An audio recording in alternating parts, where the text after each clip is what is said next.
Take our lead. Let's help you make your mark. Our goal is your satisfaction. Let us show you the way. Curling irons are designed to create beach waves and curls in dry hair. To do so, they heat up your strands, and if your hair is wet or even just a little bit damp, it's way more susceptible to hair damage. So air dry your hair completely before flipping the switch on your curling iron.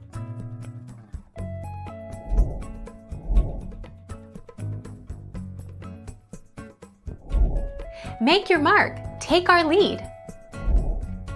To make sure your hair is fully dry before you curl it, blast it with cool air from your blow dryer, then run your fingers through.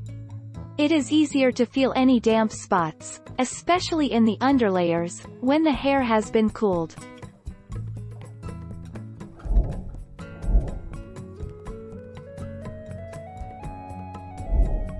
Take our lead.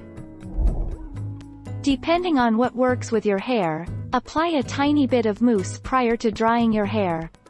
Or, spray a bit of hairspray before, during and after curling. This will give your hair a rougher texture which will help prolong the lifespan of your curls.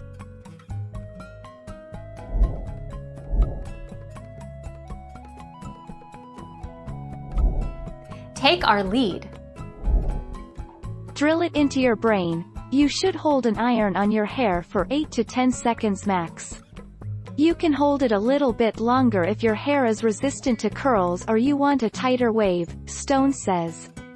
And make sure to hold each curl for a consistent amount of time. Thank you for watching. Please subscribe and hit the bell notification.